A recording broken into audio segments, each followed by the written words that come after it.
Okay, first writer, Matthew Meade. Matthew Meade is a writer, freelancer, and sometimes music blogger who lives just outside Chicago with his wife and son. His fiction has appeared in The Sun magazine, Storyscape, Maudlin House, and elsewhere. Check out his website. The website's in the program. There you will find some of his work, and what he says is the one good picture he has of himself. And apparently he's also stopped smoking. I don't know why you told us that, but he no longer smokes, so that's good too. Matthew, come on up and read.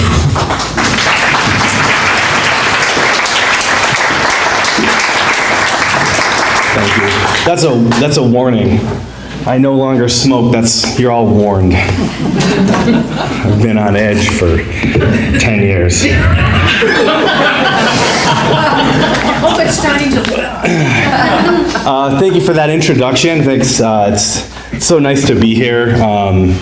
I'm really honored to be able to share my work here. It's such a great space. Ann and Kevin have been so gracious, and Ray Zimmer's the first one who told me about this space, who's going to be reading later. I've known him for a couple years, and he's been talking about Waterline writers pretty much since the day I met him. And once I finally came here in January, I realized why. I mean, it's a very cool venue, and it's very unique, I think, so I'm honored to be here. So tonight I'm going to read a section of a short story that I wrote that appeared in The Sun magazine a couple of years ago. It's a story that's called The Unified Conspiracy Theory. I consider myself something of a conspiracy theory enthusiast. I'm interested in what they tell us about ourselves as a culture. I'm almost more interested in the ones that are untrue than the ones that have any truth to them at all. So some of you in this room are probably, not unlike myself, interested in conspiracy theories. People like me don't like to out themselves in public for fear of being put on some kind of list. But I know you're out there, so some of you may recognize the term, oh, there's one. Some of you may recognize the term a unified conspiracy theory. And real quick, I just want to let you know that for those of you who are uninitiated, it's this idea that's bandied about the conspiracy theory community, and there is one, of course. And it's this idea that if you find this one piece of foundational information, everything will make sense. All the different theories, you'll know what's true, what's false. And you'll make sense of a world that doesn't always seem to make sense. And I think we're all looking for that in our own lives, in a big way and in a small way. And this story is kind of interested in exploring that. So I'm going to read the first part. If you're interested in finish the rest of the story, I'll sell you a copy at the table. Or you can just stop by and we can just talk about conspiracy theories. This guy in the back over here, yeah. Okay, here we go. When Jack walked into the Night Owl Diner, I almost didn't recognize him. He was heavier than the last time I had seen him, and his hair was cut short. But he smiled the same way he always had. He had this expectant look on his face, as if the counter, the register, the grill, the worn floors, the uncomfortable booths, all of it were part of some elaborate surprise party set up just for him. I'd been coming to the Night Owl almost every day because it was the only place I could get my research done.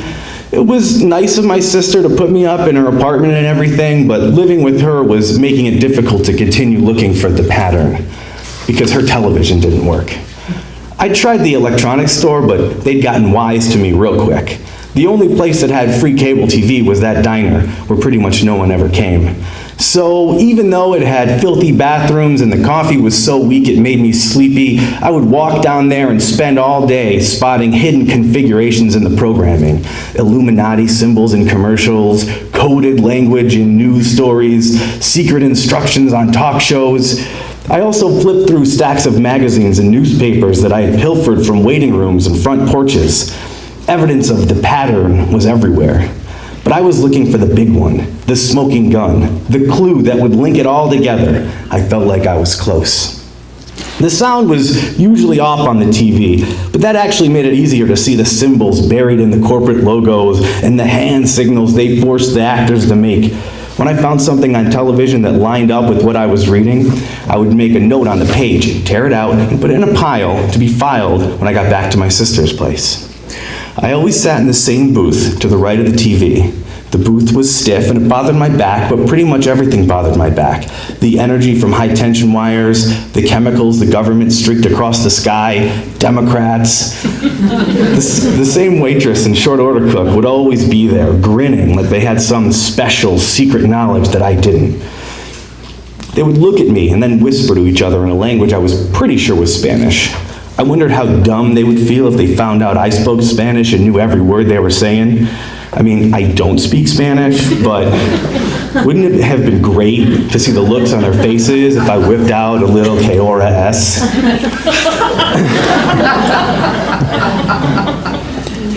They were always trying to get me to buy their terrible food and drink their fluoridated water, but I knew better. I just nursed a cold cup of coffee, rolled my cigarettes, and tried to concentrate on my research. Then Jack walked in, looking a little tired, but still with the appearance of a man who knew he deserved things.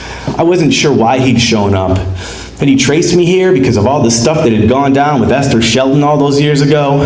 I was worried I would have to tell him I was sleeping on the floor of my sister's studio apartment and still hadn't snuck into Bohemian Grove or kidnapped any of Robert McNamara's grandchildren to prove they had reptilian blood or done any of the other things I had talked about doing.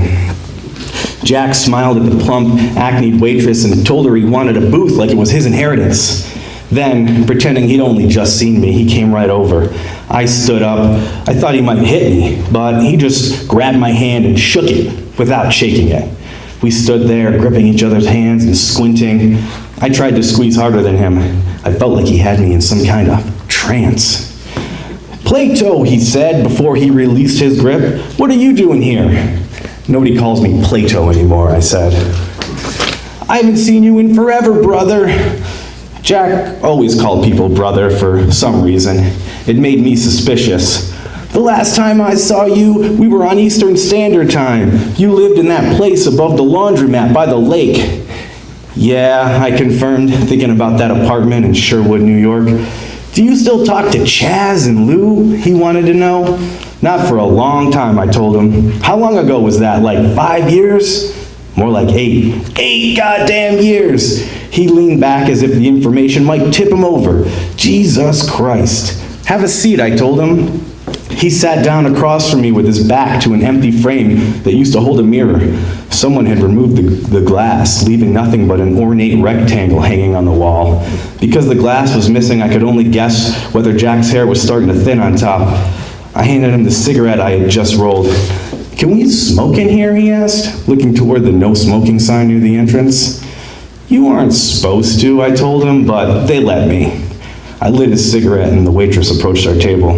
"You can't smoke in here," she said. Jack said something to her in the same language she and the cook used to speak to each other.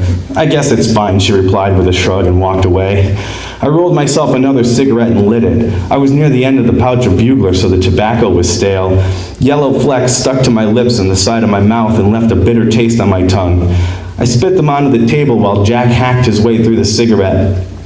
"I haven't smoked one of these in years," Jack said. We coughed and tried to blow smoke rings, and I asked what he was doing in Illinois. He claimed to be working for a small PR firm. He said the job was supposed to be temporary, and that once he landed a gig managing a hedge fund, he and his girlfriend were going to get married. She used to be a model, he said, but now she's getting into acting. "You're a couple of thousand miles short of LA, I said. "There's a lot going on in Chicago," he explained. "A lot." We were a long way from Chicago too, but I didn't say anything. I told him a little about my research. He seemed interested in it, almost too interested. I managed to keep the discussion vague enough that he wouldn't know how much I knew or how close I was to the unified theory. "Can you believe we ran into each other?" he asked, after I had explained the connections between gold-backed currency systems and the assassination of public figures. "I mean, of all people, I never thought I'd see you again." "My life is full of mysteries and coincidences," I told him, which was true. Then I said, "Nothing surprises me anymore," which was also true. "You are a total fucking trip, man," he said, and wiped his lips to remove the tobacco that was stuck to them. "Remember all those parties we used to go to back when you lived by the lake?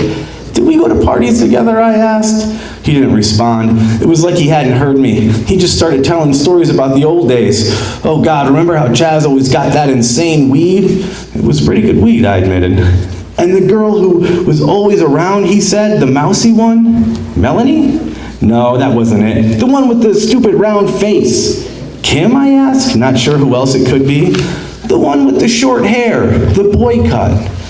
Well, the only one I remember with the boy cut, I told him, was Esther. Esther, he said, and smacked his hands together. That's it. He couldn't remember Esther's name? Oh, I haven't seen her in years, he said. Yeah, but you two were dating. That didn't keep you from trying to hit on her, he said. I didn't know what to say to that. I thought this detail might not be mentioned, but here we were discussing it. I knew he was lying about not remembering her name. I smoked my cigarette and tried to think what to say next. Did you ever hook up with her? He asked, his face expectant. He was angling for something, I could tell. He was going to ask me about what happened at the lake the night before we tried to get into Club 137. He was going to ask me about that UFO I saw. It must have been the only thing he could think about from the moment he'd found me. I haven't seen her in a long time, I said. Right, he said, playing it cool. Hey, do you still have back problems, he asked. Sometimes, I said, but lately it's been great. The waitress and the short order cook continued to watch us as we smoked one cigarette after another, and Jack talked on and on about that weird summer we'd spent in Sherwood. It actually would have been nice to reminisce about those times if it had been with anyone but Jack. Thank you.